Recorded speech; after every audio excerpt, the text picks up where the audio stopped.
Bueno, habíamos contestado la uno, habíamos contestado la 2, estábamos contestando la 3. Vamos a la pregunta 4. Nos quedaron 3 preguntas fuera del video, pero ¿quieren que las vuelva a repetir o se entendieron? Por mí se entendió. Ok, vamos a la pregunta 4. ¿Cómo se relaciona la memoria con las instituciones de víctimas de violaciones de los derechos humanos? Voy acá, espérenme. Tiene que ver con memoria y trauma. Acá, bueno, acá el libro lo que hace, hablan de, explican y definen lo que es un trauma. Y acá en la página, les digo, 29, habla de, en la Argentina, los integrantes del Centro de Asistencia a Víctimas de Violaciones de Derechos Humanos trabajan en la reparación del daño y acompañamiento a las víctimas del terrorismo de Estado. Consideran que el daño no es solo en los bienes materiales, sino en cuanto a su persona, ya que toda persona es un proyecto de vida y lo que afecta a ese proyecto configura un daño a la persona. Eh, entonces, la pregunta 4 la encontramos acá. ¿Lo vieron? ¿Quieren sacarle foto? Dale, a ver. Para. Esto es la 4. Listo. ¿Listo? Ok. 5. Esperen, antes de ir con la 5, había visto algo porque la 5 es larga. Esperen un cachito. Voy a ir antes de seguir con otras porque tengo miedo que no nos dé el tiempo después. Dice, investigar en medios digitales los lugares más importantes que hoy tenemos para poder rescatar la memoria colectiva y contar qué función cumple en la actualidad. Quiero ir, antes de olvidarme, acá, a esta página, para mostrarles. Entré a cultura.gov.ar, espacios para no olvidar. Y acá encontramos 7 sitios para recordar y no volver a decir nunca más. Si quieren, entran acá. Ahora se los voy a mandar a esto, al link al grupo de sexto quinta. Pero también pueden sacar fotos, como sacamos fotos de lo anterior. Acá tienen un mapa en donde están los ex centros clandestinos, fíjense, dispersos por todo el país. Y tienen acá específicamente los de miren la cantidad que había en Capital y en Gran Buenos Aires. Y después tienen centros clandestinos en el resto del país. Eso por un lado. Y por otro lado, acá vamos a ir a los 7 espacios. El Parque de la Memoria. ¿Lo ven? Sáquenle una foto. Si no van a entrar al sitio, sáquenle una foto. Si van a entrar al sitio, no hace falta. El Parque de la Memoria es uno.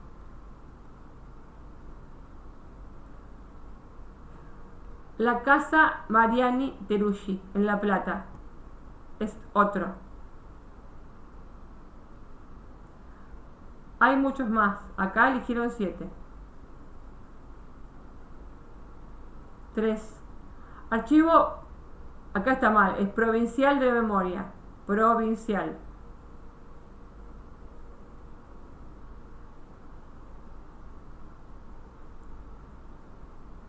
Cuatro.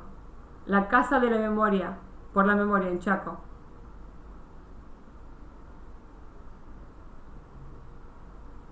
5. El Sitio de la Memoria, El Chalet, Hospital Posadas.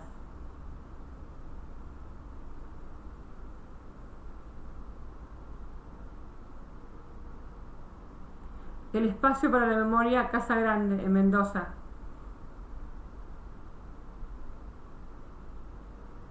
7. Escuelitas de Faimayá, ex centro clandestino de detención en Tucumán. A todos estos espacios que están acá, vamos a agregarle la ESMA, la Escuela de Mecánica de la Armada, que se puede visitar, que también está acá en Buenos Aires, en Capital Federal. ¿Están tomando nota de todo esto? Sí, profe. Sí, profe. Ok. A esos 7 le van a agregar la ESMA, la Escuela de Mecánica de la Armada. Estamos haciendo las 6. Nos salteamos otras porque era importante. Yo no quería dejar de hacer el trabajo, la primera parte del trabajo práctico sin esto que así ya lo pueden terminar.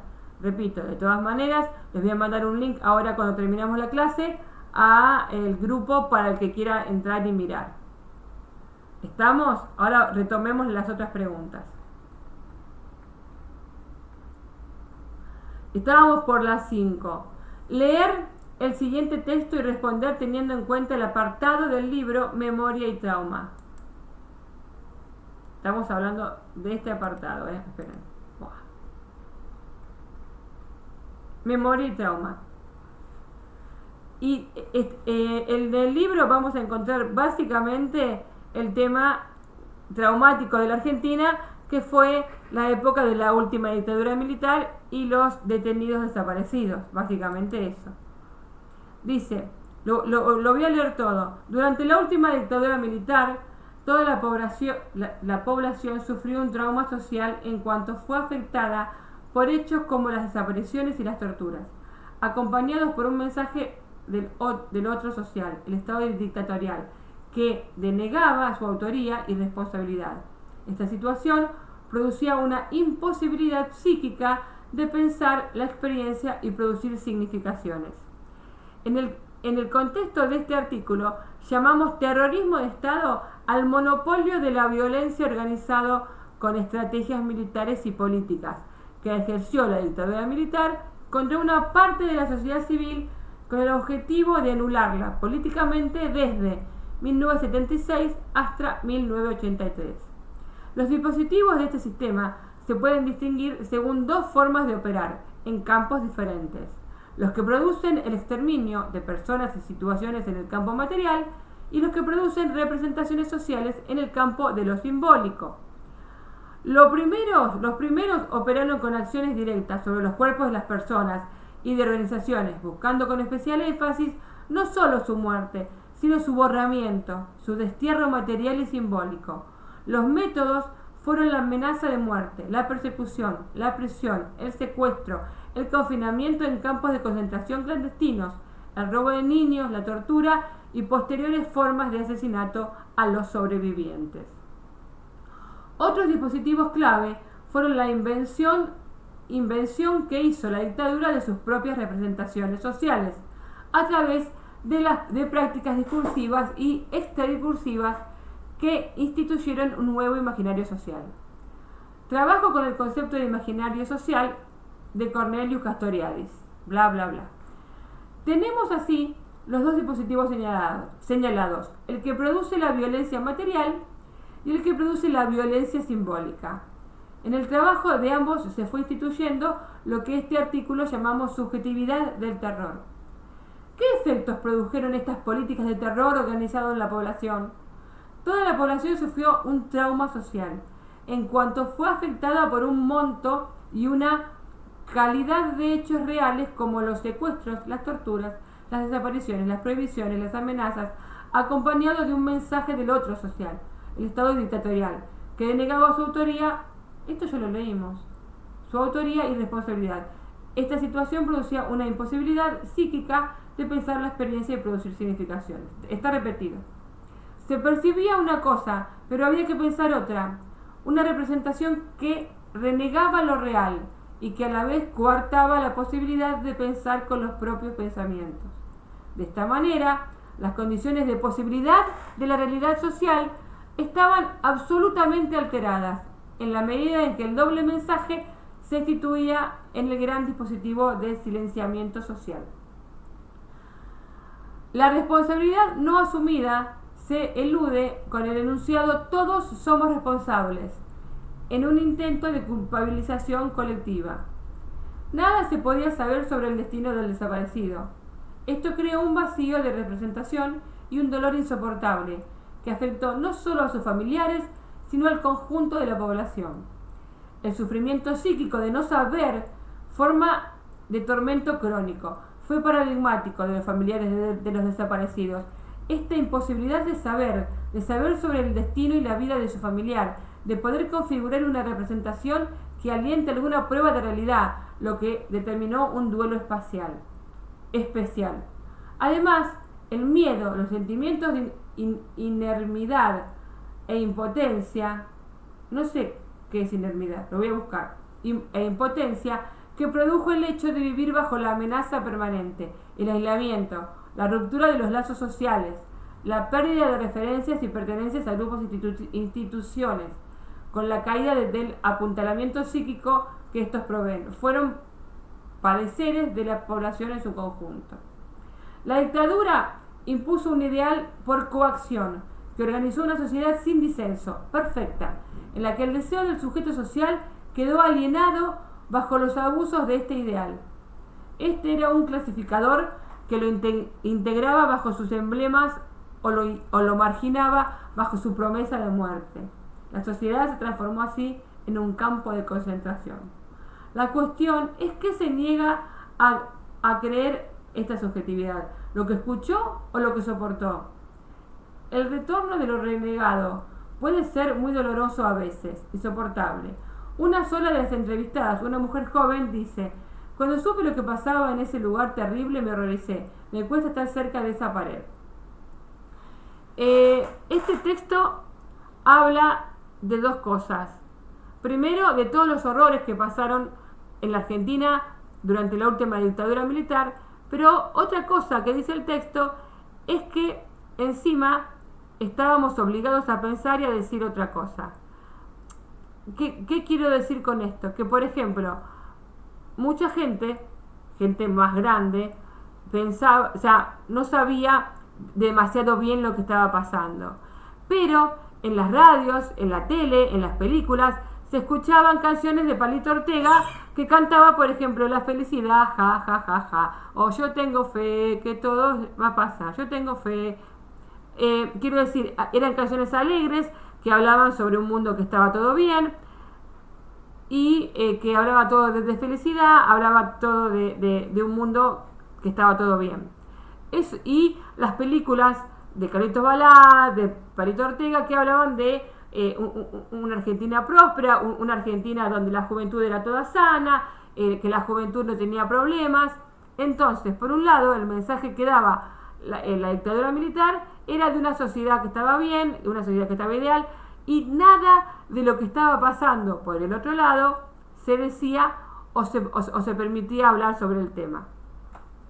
Ahora bien, después de leer esto, vamos a contestar. Dice: ¿por qué el texto plantea que la última dictadura generó un trauma social en las personas de aquella época?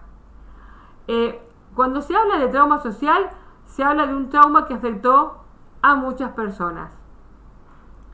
Fíjense que un paralelo, aunque acá no haya habido muertos por parte del Estado, es la pandemia que estamos pasando. Porque esta pandemia que estamos pasando, y por eso cuando me preguntaron sobre qué escribir en el trabajo práctico anterior, en el punto 3, les aconsejé buscar cosas de la pandemia, porque estamos pasando por una situación de trauma social.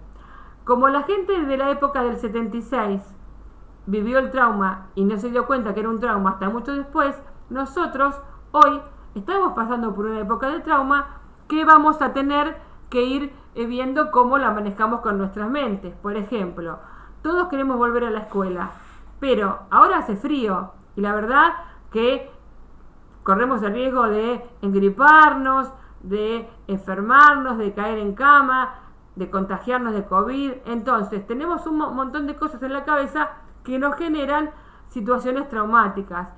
Pensar que, no sé, que vamos a ir en colectivo y que volvemos a casa y que podemos enfermar a un familiar, a una abuela, a alguien que tenga algún tipo de problema de salud, también nos puede generar algún tipo de sentimiento de culpa si eso pasa. Entonces, salvando todas las distancias, porque la última dictadura estamos hablando de desaparecidos y de terrorismo de Estado, pero quiero decir, hablamos de trauma social cuando un hecho doloroso lo vive gran parte de la sociedad.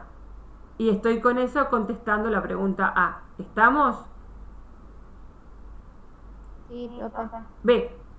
¿Cómo afectó en la psiquis de las personas el terror simbólico en esta época? ¿Qué quiero decir? ¿Qué quiere decir con terror simbólico? Con esto de que no era solamente la cuestión de los desaparecidos y las torturas físicas, también la sociedad estaba amenazada con que no se podía hablar, con que no se podía decir, con que en realidad las cosas no pasaban así y eso se expresaba así a través de los medios de comunicación, las revistas, los diarios, muchos canales de televisión hablaban de otra cosa, porque de eso no se habla. Entonces cuando hablábamos de la psiquis, estamos hablando de cómo afecta esta situación. Toda la situación traumática afecta, por una parte, muchas veces la parte física, pero la parte psíquica también afecta, porque el no poder hablar, el no poder decir, el negar una cosa que uno ve, trauma a nuestro cerebro. Si queremos ver un poco más sobre el tema del trauma psíquico, vamos a ir otra vez acá, a la página 29, cuando habla del trauma psíquico. Y podemos poner parte de esto en la respuesta. ¿Estamos? Si no van a mirar el libro, que yo aconsejo mirarlo, sáquenle una foto. Trauma psíquico. B. No, C. ¿A qué nos referimos cuando el texto nos plantea la subjetiva simbólica como herramienta en la última dictadura? ¿Qué significa la subjetiva simbólica? Significa, es un poco más de lo mismo, significa cómo la última dictadura usó símbolos, por ejemplo, en el caso del mundial, cómo la última dictadura usó el discurso. El discurso me refiero a la palabra, a los discursos de los presidentes, cómo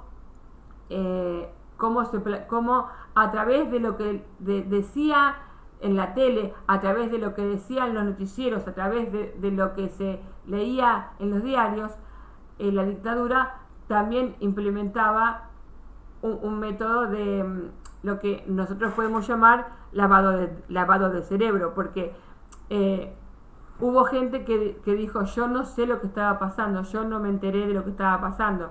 Mucha gente no quería ver, no quiso admitir que algo veía, algo pasaba. Cuando la gente de repente ibas por la calle y paraban a un colectivo y tenían que bajar todos, y vos estabas caminando, ¿cómo no ibas a ver que bajaban a la gente y los que lo bajaban estaban con armas y les pedían los documentos y algunos de ellos se los llevaban en un auto? Eso lo vieron muchas personas. A veces las personas no quieren darse cuenta de lo que está pasando, porque lo que está pasando es muy doloroso.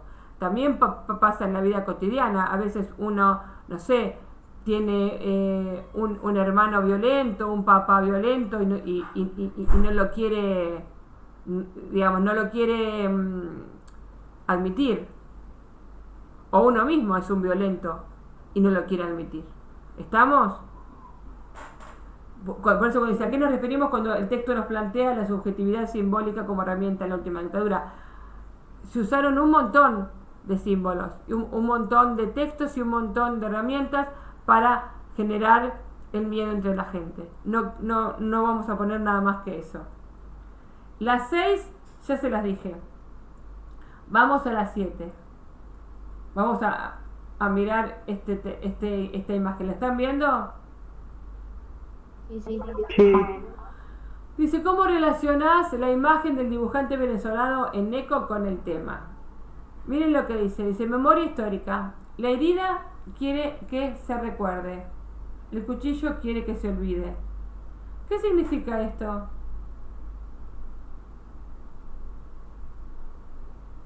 ¿Qué piensan que significa?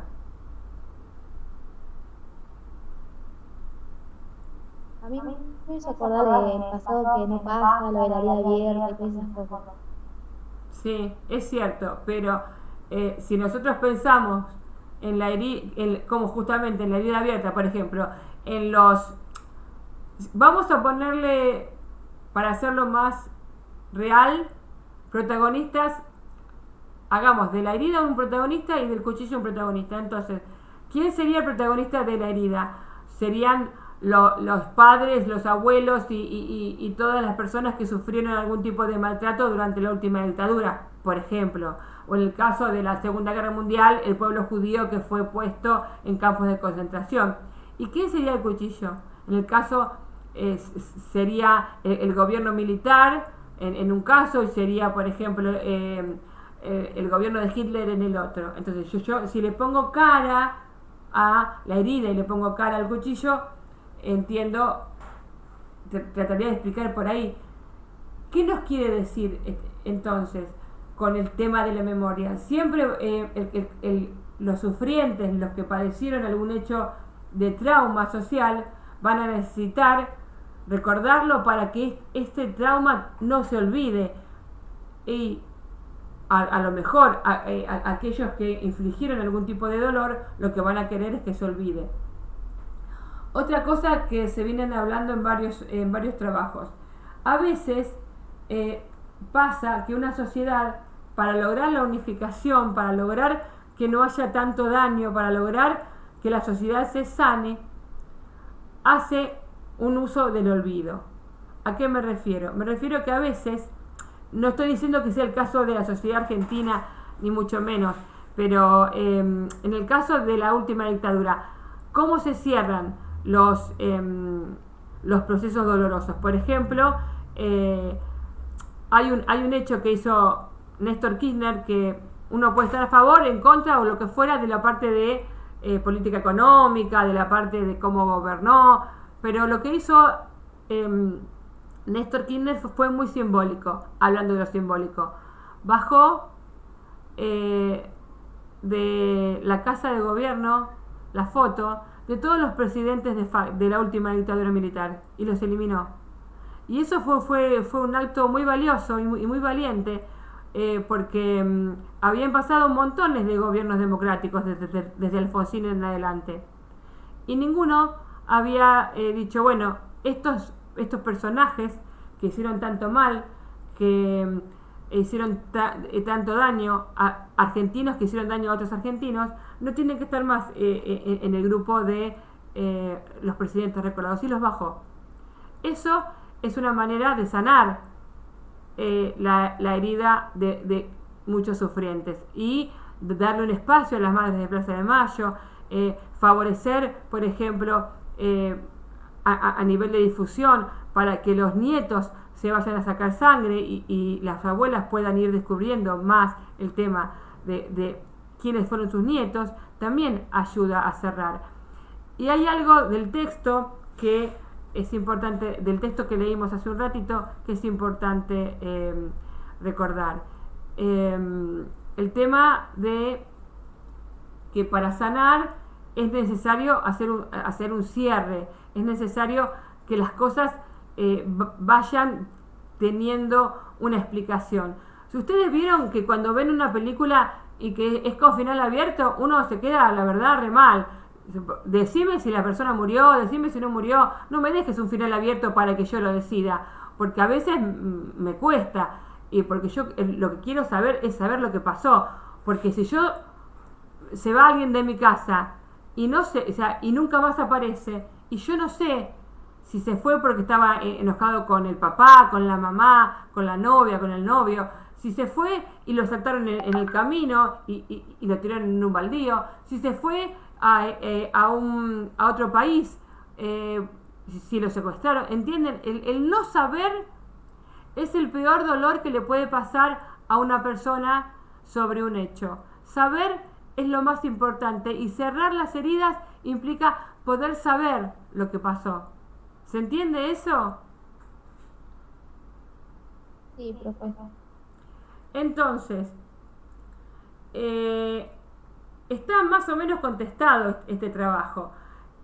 porque inclusive las 6, que era que ustedes investigaran, yo agarré y les hice una mini investigación previa para que ustedes puedan hacer.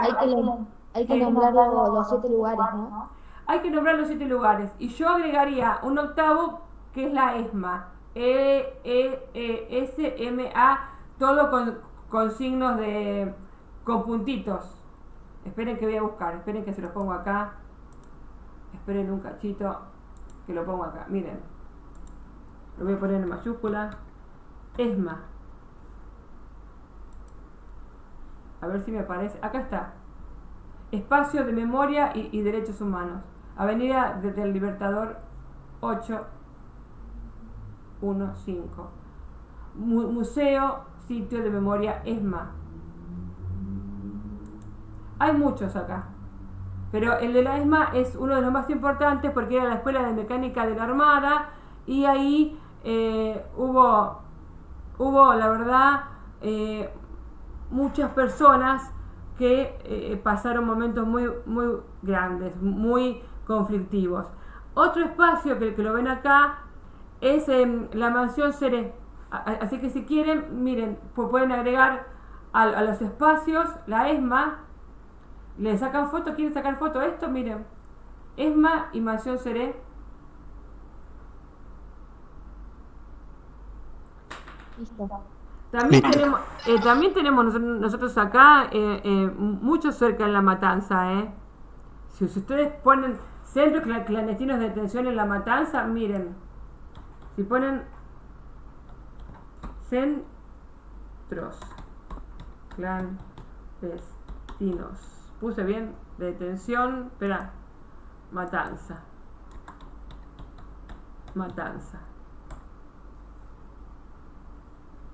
Si voy a las imágenes, en algún lugar me van a aparecer los mapas.